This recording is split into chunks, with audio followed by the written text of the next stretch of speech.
पिता रात्रि शरदो फुल्लमल्लिका वीक्षमरन्तु मना चक्रे योगमायामुपाश्रितः योगमायामुपाश्रितः।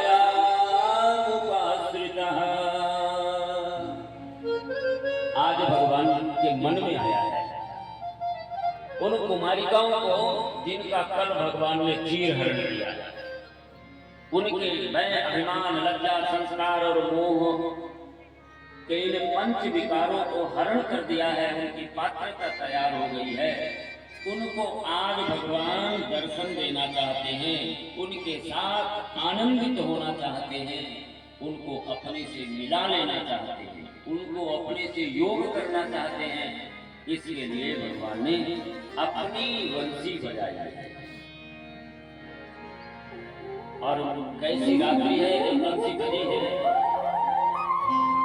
शरद पूर्णिमा की रात्रि है। शरद पूर्णिमा की रात्रि है, शरद पूर्णिमा। और शरद पूर्णिमा वर्ष की सबसे सुंदर रात्रि होती है। शरद पूर्णिमा से अच्छी रात्रि वर्ष में कोई नहीं होती। जिस दिन चंद्रमा पूर्ण यौवन पे होते हैं, जिस दिन चंद्रमा स्वच्छ धवल और आकाश पूर्ण स्वच्छ होता है और चारों तरफ दिव्य मालती आदि के पुष्पों की सुगंधियां होती हैं, शरद पूर्णिमा की रात्रि। ये पंचांग की रात्रि शरद पूर्णिमा की नहीं है।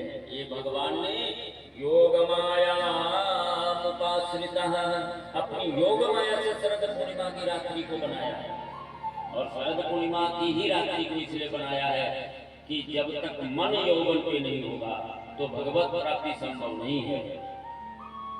चंद्रमा मन का देवता है, चंद्रमा मनुष्य होता है और चंद्र उस दिन यौवन पे है, अमृत की वर्षा करते हैं इस धरती पर। इसीलिए लोग शरद पूर्णिमा को खीर भी बनाते हैं, क्योंकि खीर चंद्रमा का रत्न है। दूध, पानी और चावल ये तीनों चंद्रमा के रत्न हैं। तो चंद्रमा का दिव्य लाभ उसमें आ जाएगा और उसको ग्रहण करेंगे तो अमृत जैसा फलदायी होगा। और दमे आदि का जो रोग, जो श्वास संस्थान के रोग होते हैं, जो कफ जनित होते हैं, वो रोग नहीं होंगे। यदि कार्तिक महीने में रात्रि में व्यक्ति पूर्णिमा के बाद सदा ही एकाध महीने यदि इस प्रकार की खीर का सेवन करें तो उसके दमा आदि के सारे रोग ठीक हो जाते हैं।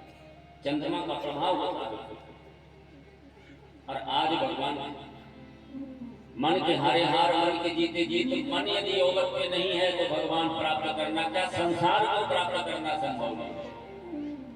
बिना मन के तो संसार को पाना भी संभव नहीं। इसलिए मन परिपूर्ण अवस्था में है और ऐसे योग माया के द्वारा भगवान ने उस रात्रि का निर्माण किया। गोपियों की पात्रता कैसे निर्मित हुई? जब